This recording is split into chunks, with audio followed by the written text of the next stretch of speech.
മുണ്ടക്കൈയിൽ നിന്ന് അതാ ഒരു ജീപ്പ് മുണ്ടക്കൈയിൽ നിന്ന് ഇറങ്ങി വരുന്നുണ്ട്. ഇത് ഏത് വഴിയിൽ കൂടി പോയ ജീപ്പാണ് എന്നറിയില്ല. അത് ഒരുപക്ഷെ ഓഫ് റോഡ് പോകുന്ന ജീപ്പൊക്കെ ആയിരിക്കും. അതല്ല ഈ വേലിപ്പാലത്തിൽ കൂടി ജീപ്പ് കടന്നു പോകാൻ തുടങ്ങിയിട്ടുണ്ടോ എന്നറിയില്ല.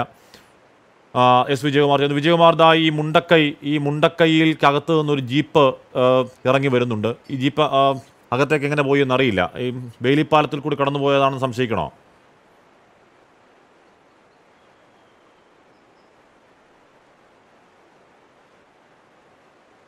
അശ്മി, അത് ബെയിലി പാലത്തിലൂടെ വാഹനങ്ങൾ ഓടാൻ തുടങ്ങിയിട്ടില്ല. ഈ ജീപ്പ് മുണ്ടക്കൈ മേഖലയിൽ നിന്ന് താഴേക്ക് ആളുകളെ കൊണ്ടുവരികയും തിരികെ പോവുകയും ചെയ്യുന്നതാണ്. ഇത് അവിടെ അവൈലബിൾ ആയ ജീപ്പാണ്. അത്തരം വാഹനങ്ങൾ അവിടെ ഉണ്ട്. അതായത് മുകളിൽ അത്തരം വാഹനങ്ങളുണ്ട്. അതിലാണ് ഈ ഡെഡ് ബോഡിയും പരിക്കേറ്റവരെയും ഒക്കെ താഴേക്ക് കൊണ്ടുവരുന്നത്. ഇപ്പോൾ മറ്റൊരു വാഹനം വരുന്നത് കാണാം. സാധാരണ ആ വാഹനത്തിൽ ഉണ്ടാവാറുള്ളത് ഡെഡ് ബോഡിയാണ്. ഇത്തവണ അത് ഉണ്ടാകില്ല എന്നാണ് എനിക്ക് തോന്നുന്നത്. കാരണം അതിൽ പുറകിൽ ആളുകൾ തൂങ്ങി നിൽക്കുന്നുണ്ട്. അപ്പോൾ അത് ഈ രക്ഷാപ്രവർത്തകരെ കൊണ്ടുവരുന്ന വാഹനമാണെന്ന് തോന്നുന്നു.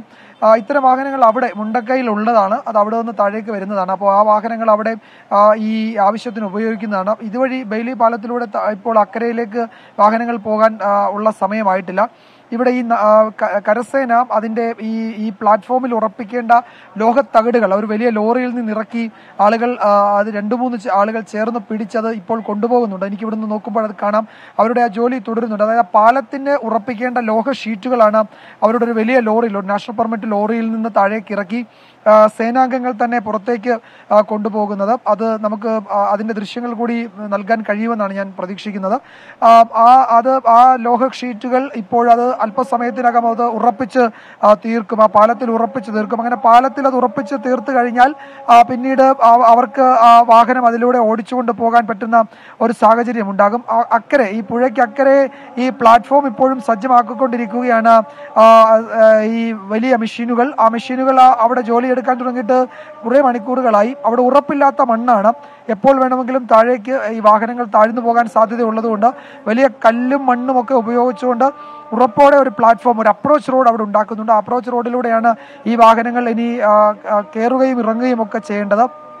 അതിനുള്ള റോഡാണ് അവിടെ സജ്ജമാക്കുന്നത്. നമ്മൾ ഇപ്പോഴും കാണുന്നുണ്ട് ദൂരെ ആളുകൾ രക്ഷാപ്രവർത്തനത്തിന് രാവിലെ പോയ 100 കണക്കിന് ആളുകൾ വരിവരിയായി ഇപ്പോൾ താഴേക്ക് ഇറങ്ങി വന്നുകൊണ്ടിരിക്കുകയാണ്. അവരുടെ ദൗത്യം ഇന്നത്തേക്ക് അവസാനിപ്പിച്ച് കാണും. കാരണം അവിടെ തുടരാൻ പറ്റാത്ത തരത്തിൽ പെരുമഴയാണ് ഇപ്പോൾ പെയ്തത്. ആ പുഴയിലാണെങ്കിൽ ജലനിരപ്പ് ഉയരുകയും ചെയ്തു. ആ താൽക്കാലിക പാലത്തിന് തൊട്ടു താഴെയുടെ വലിയ ഒഴുക്കിൽ വെള്ളം ഇങ്ങനെ ഒഴുകി പോകുന്നത് നമുക്ക് ഇവിടെ നോക്കുമ്പോൾ കാണാൻ കഴിയുന്നുണ്ട്. അതാണ് ഇന്നത്തെ ഒരു സാഹചര്യം. ഇനിയിപ്പോൾ എന്താണ്, മഴ വീണ്ടും പെയ്യുമോ എന്നറിയില്ല. പക്ഷേ എന്തായാലും ഒരു മഴയുടെ അന്തരീക്ഷമാണ് ആകെ ഉള്ളത്. ആകെ മൂടിക്കെട്ടി ചാറ്റൽ മഴ തുടരുന്നു. മഴക്കാറാണെങ്കിൽ വീണ്ടും ഉണ്ട്. അപ്പോൾ ഒരു മഴയുടെ അന്തരീക്ഷമാണ് ഇപ്പോൾ പൊതുവെ ഉള്ളത്. രാവിലെയൊക്കെ ഒരു ചെറിയ തെളിച്ചമുണ്ടായിരുന്നു. അത് ഇടയ്ക്കൊന്ന് കുറഞ്ഞെങ്കിലും അങ്ങനെ മഴ കാര്യമായി പെയ്തില്ല. ഒരു ഉച്ചയ്ക്ക് 1 മണിക്ക് ശേഷമാണ് അങ്ങനെ കനത്ത തോതിൽ മഴ പെയ്തത്. ആ മഴ ഇപ്പോൾ മുഖ്യമന്ത്രി പിണറായി വിജയൻ ഇവിടെ എത്തിയ സമയത്ത് പെരുമഴയായിരുന്നു. അദ്ദേഹം പുറത്തേക്ക് അതുകൊണ്ട് പാലത്തിലേക്ക് വന്നില്ല. രാഹുൽ ഗാന്ധി എത്തുന്ന സമയത്ത് മഴ തുടങ്ങിയതേ ഉണ്ടായിരുന്നുള്ളൂ. മഴ ശക്തമായപ്പോഴേക്ക് അദ്ദേഹം മടങ്ങുകയും ചെയ്തു. അപ്പോൾ ഈ മഴ കാര്യമായ തോതിൽ ഇവിടുത്തെ രക്ഷാപ്രവർത്തനങ്ങളെ ബാധിക്കുന്നുണ്ട്. അത് പ്രത്യേകിച്ച് ഇത് ഏറ്റവും ദുരിതം വിതച്ച ആ മേഖലകളിലെ ദൗത്യത്തെയാണ് ഏറ്റവും അധികം ഇത് ബാധിക്കുന്നത്. അവിടെ ഈ മണ്ണ് വീണ്ടും ഇടിയാനുള്ള സാധ്യതയുള്ളത് കൊണ്ട് മഴയെ അവഗണിച്ച് അവിടെ തുടരാൻ ആരോടും പറയാൻ കഴിയില്ല. അതുകൊണ്ടാണ് ഈ ആളുകളൊക്കെ ഇപ്പോൾ മടങ്ങി വരുന്നത്. ഇന്നലെയും ഇതുപോലെ തന്നെയായിരുന്നു. ഇന്നലെ ആ പാലം മുങ്ങിപ്പോയി. പക്ഷേ ഇന്ന് ആ പാലം കുറെ കൂടി ഉറപ്പുള്ളതാണ്. അതിലൂടെ ആളുകൾക്ക് രക്ഷാദൗത്യത്തിന് പോയവർക്ക് തിരികെ വരാൻ കഴിയും. ഒരു ബാച്ച് കടന്നുപോയി, രണ്ടാമതൊരു ബാച്ച് ഇപ്പോൾ താഴേക്ക് ഇറങ്ങി വരികയാണ്. അതിന് പുറകിൽ അങ്ങ് തേയിലത്തോട്ടത്തിന് നടുവിലൂടെയുള്ള റോഡിൽ കാണാം കൂടുതൽ ആളുകൾ താഴേക്ക് ഇറങ്ങി വരുന്നത്. ഹാഷ്മി, എസ് വിജയകുമാർ വിവരങ്ങൾ നൽകുകയായിരുന്നു. അവിടെ നിന്ന് ചൂരൽമലയിൽ തത്സമയ ദൃശ്യങ്ങൾ പ്രേക്ഷകർ കാണുകയാണ്. അങ്ങനെ കുത്തിയൊഴുകുന്ന പുഴ അവിടെ കാണുന്നുണ്ട്. ഇത് ഒരു മലവെള്ളപ്പാച്ചിലിന് സമാനമായ രീതിയിൽ ജലനിരപ്പ് ഉയരുന്നുണ്ട്. അത് മഴയുടെ തന്നെയാണ്. നമ്മൾ ഇന്നലെയൊക്കെ സമാനമായ കാഴ്ചകൾ നമ്മൾ കാണുന്നുണ്ടായിരുന്നു. ഇടയ്ക്ക് അങ്ങനെ നിൽക്കുമ്പോൾ വലിയ മഴ പെയ്യുന്നതും വെള്ളം കുത്തിയൊലിച്ചെത്തുന്നതും നേരത്തെ ഉണ്ടാക്കിയ ഇന്നലെ താൽക്കാലിക പാലം ഈ വെള്ളം കൊണ്ട് ഈ സമയമല്ല കുറച്ചുകൂടി കഴിഞ്ഞാണെന്ന് തോന്നുന്നു വെള്ളം കയറി മൂടുന്ന കാഴ്ച കണ്ടു. അല്പസമയം ആ പാലത്തിൽ കൂടി അങ്ങോട്ടും ഇങ്ങോട്ടുമുള്ള യാത്ര നടക്കാതെ പോയ കാഴ്ചകൾ നമ്മൾ കണ്ടിരുന്നു. ഇന്നിപ്പോൾ ഇന്നലെ ഒരു 5 മണി 6 മണി സമയത്താണ് ഈ മഴ ഈ വലിയ പെയ്ത്ത് തുടങ്ങിയതെങ്കിൽ ഇന്നിപ്പോൾ അങ്ങനെയല്ല. ഇന്ന് കുറച്ച് നേരത്തെ തന്നെ മഴ തുടങ്ങുന്നുണ്ട്. അങ്ങേയറ്റം ദുഷ്കരമായ പ്രതികൂലമായ കാലാവസ്ഥയാണ്. ഇന്നിപ്പോൾ 2-2:30 തന്നെ മഴ തുടങ്ങി. ആദ്യം ഒരു വലിയ മഴ പെയ്തു, പിന്നീട് അത് തോർന്നു. അപ്പോൾ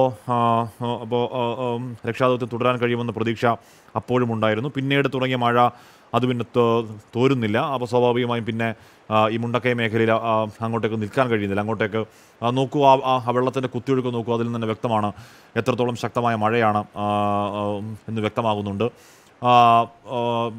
ഇന്നലത്തെ പാലമല്ല, ഇന്നിപ്പോൾ പുതിയ പാലമാണ്. പുതിയ പാലം എന്ന് പറഞ്ഞപ്പോൾ ഈ ബെയിലി പാലത്തിന് സമാന്തരമായി തന്നെ ഒരു താൽക്കാലിക പാലം കൂടി സൈന്യം നിർമ്മിച്ചിരുന്നു. കുറച്ചുകൂടി ബലമുള്ള, കുറച്ചധികം ആളുകൾക്ക് അതുവഴി സഞ്ചരിക്കാവുന്ന, കയറ് പിടിച്ച് സഞ്ചരിക്കേണ്ട ആവശ്യമില്ലാത്ത കുറച്ചുകൂടി ബലമുള്ള ഒരു പാലമാണ്. ആ പാലത്തിൽ പക്ഷേ 2 സൈഡിൽ നിന്നും ആളുകൾ നിന്നാണ് അങ്ങോട്ടേക്ക് കൊണ്ടുപോകുന്ന ഇതിനുവേണ്ടി ഉപയോഗിക്കുന്ന യന്ത്രസാമഗ്രികളടക്കം ഇങ്ങോട്ടേക്ക് കൊണ്ടുപോകും. ഇന്നിപ്പോൾ ഏതാണ്ട് പൂർണ്ണമായി മുണ്ടക്കൈയിലെ രക്ഷാദൗത്യം ഏതാണ്ട് പൂർണ്ണമായി തന്നെ തീരുകയാണ്. നമ്മൾ നേരത്തെ അവിടെ നിന്ന് ഇറങ്ങി വരുന്ന കണ്ട ജീപ്പ് അത് മുണ്ടക്കൈയിൽ തന്നെയുള്ള ജീപ്പാണ്. ഇവരെയൊക്കെ ഇങ്ങോട്ടേക്ക് എത്തിക്കുന്ന ജീപ്പാണ്. അത് കണ്ടപ്പോൾ ഞങ്ങൾ വാഹനം അങ്ങോട്ടേക്ക് പോയോ എന്ന് ആഗ്രഹിച്ചു. അതല്ല. എന്തായാലും ബെയിലി പാലം അല്പസമയത്തിനകം തന്നെ പ്രവർത്തന സജ്ജമാകും. പ്രവർത്തന സജ്ജം ആയാൽ ഈ ജീപ്പൊക്കെ സുഖമായിട്ട് കയറി ഇറങ്ങി പോകാവുന്ന സാഹചര്യം തന്നെയാണ്. ഇപ്പോഴും ആശങ്കയായി നിൽക്കുന്നത് മരണസംഖ്യ തന്നെയാണ്. 291 എന്നുള്ള വലിയ സംഖ്യയിലേക്ക് ഉയരുന്നുണ്ടായിരുന്നു ഇന്ന് ഈ ദിവസം കൊണ്ട്. ഇന്നലെ ഒരു 174 എന്നൊക്കെ, ഇന്നലെ വൈകിട്ട് ഒരു 174 എന്ന നിലയ്ക്ക് നിന്നതാണ്. അതിപ്പോൾ ഈ സമയമാകുമ്പോൾ, ഇന്ന് വൈകിട്ടാകുമ്പോഴേക്കും അത് 291 എന്ന വലിയ സംഖ്യയിലേക്ക് എത്തുന്നു. ഇപ്പോഴും ഒരുപാട് പേരെ കാണാനില്ലാത്ത സാഹചര്യമുണ്ട്. അത് 240-നടുത്താണ് എന്ന് അനൗദ്യോഗിക സംവിധാനങ്ങൾ പറയുമ്പോൾ അവിടെയുള്ളവർ പ്രദേശവാസികൾ അതൊന്നുമല്ല, അതിൽ കൂടുതൽ ഒരുപാടുണ്ട് എന്നൊക്കെ പറയുകയാണ്. കൽപ്പറ്റ ടൗണിൽ പഴയൊരു കെട്ടിടം പൊളിഞ്ഞു വീണെന്ന് ഇപ്പോൾ ഒരു വാർത്ത വരുന്നുണ്ട്. പക്ഷേ ഭാഗ്യം ആളപായമില്ല. അതിനിടയിൽ മുഖ്യമന്ത്രിയുടെ ദുരിതാശ്വാസ നിധിയിലേക്ക് ഫണ്ടുകൾ വരുന്നുണ്ട്. കമൽഹാസൻ 25 ലക്ഷം രൂപ നിധിയിലേക്ക് നൽകിയ കാര്യം മുഖ്യമന്ത്രിയുടെ ഓഫീസ് അറിയിക്കുന്നു. മമ്മൂട്ടി ആദ്യഘട്ടമായി 20 ലക്ഷം രൂപയും ദുൽഖർ സൽമാൻ 15 ലക്ഷം രൂപയും കൈമാറി. തുക മന്ത്രി പി രാജീവ് ഏറ്റുവാങ്ങി. മമ്മൂട്ടി കെയർ ഫൗണ്ടേഷൻ്റെ ഭാഗമായാണ് ആ തുക കൈമാറിയത്. ദുരിതാശ്വാസ സഹായവുമായി എറണാകുളം ജില്ലാ ഭരണകൂടത്തിൻ്റെ വയനാട്ടിലേക്കുള്ള ആദ്യ വണ്ടി മമ്മൂട്ടി ഫ്ലാഗ് ഓഫ് ചെയ്യുകയും ചെയ്തു. അങ്ങനെ നാടൊന്നാകെ ഈ സങ്കടത്തിനൊപ്പം സെലിബ്രിറ്റി, സാധാരണക്കാർ വ്യത്യാസമില്ലാതെ നാടൊന്നാകെ നിൽക്കുകയാണ്. നാടിൻ്റെ വല്ലാത്ത വേദന ആവുന്നെന്ന് ഉറപ്പായും പറയാം. ഇപ്പോഴും നമ്മൾ നേരത്തെ പറയുന്നത് പോലെ മിനിഞ്ഞാന്ന് രാവിലെ നമുക്ക് ഉള്ളിൽ തോന്നിയ ആ ഷോക്ക്, ആ ട്രോമ അതേപടി നിലനിൽക്കുന്നു. ഈ ദൃശ്യങ്ങളൊക്കെ പിന്നെയും കാണുമ്പോൾ ആ ട്രോമ അത് ദീർഘകാലത്തേക്ക് നിലനിൽക്കുമെന്ന കാര്യം തർക്കമില്ല. ആ മേഖലയുടെ കാര്യം മുഖ്യമന്ത്രി ദൗത്യമേഖല ചൂരൽമലയിൽ സന്ദർശനം നടത്തിപ്പോയ കാഴ്ച നമ്മൾ കണ്ടു. രാഹുൽ ഗാന്ധിയും പ്രിയങ്ക ഗാന്ധിയും വന്നു പോയ കാഴ്ച നമ്മൾ കണ്ടു. അങ്ങനെ ഇന്ന് ആ ദൗത്യമേഖലയിൽ VIP സന്ദർശനത്തിൻ്റെ ഒരു മേഖല കൂടിയായിരുന്നു. പക്ഷേ VIP സന്ദർശനം ഏതെങ്കിലും തരത്തിൽ ആ രക്ഷാദൗത്യത്തെ ബാധിക്കുന്ന രീതിയിലേക്ക് പോയില്ല. ഏറ്റവും ഒടുവിൽ വരുന്ന വാർത്ത അതുതന്നെയായിരുന്നു. കാണാതായ കുട്ടികൾ 22 പേരുടെ കാര്യം സ്ഥിരീകരിക്കുന്നതാണ്. അതിൽ 4 മൃതദേഹങ്ങൾ മാത്രമേ തിരിച്ചറിഞ്ഞുള്ളൂ എന്നൊക്കെയുള്ളത് എല്ലാ കാലത്തേക്കും വലിയ വേദനയ്ക്കുള്ള വസ്തുത കണക്കുകളാണ്. കാണാതായത് 29 കുട്ടികളെ എന്നാണ്. വിജയകുമാർ തുടർന്നുണ്ട്. വിജയകുമാർ, അപ്പോഴും ഈ കാണാതായി 240ഓളം ആളുകളുടെ കാര്യം ഇപ്പോഴും ആശങ്കയായി തന്നെ നിൽക്കുകയാണ്. ഇപ്പോഴും അക്കാര്യത്തിലൊരു ക്ലാരിറ്റിയോ ഒരു വ്യക്തതയോ ഇല്ല. 240 എന്ന് പറയുമ്പോൾ പോലും അവിടുത്തെ പ്രദേശവാസികൾ ചിലരോട് സംസാരിക്കുമ്പോൾ അതിനേക്കാൾ 10 മടങ്ങ് കണക്ക് അവർ ആശങ്കപ്പെടുന്നുണ്ട്. അങ്ങനെ ആവാതിരിക്കാൻ അവർ ഉറപ്പായും ആശങ്കപ്പെടുന്നുണ്ട്. ആ വിഷയത്തിലൊരു വ്യക്തത വരണം ഇനി മുന്നോട്ടുള്ള റെസ്ക്യൂ മിഷൻ അല്ലെങ്കിൽ റിക്കവറി മിഷനിൽ. വിജയകുമാർ.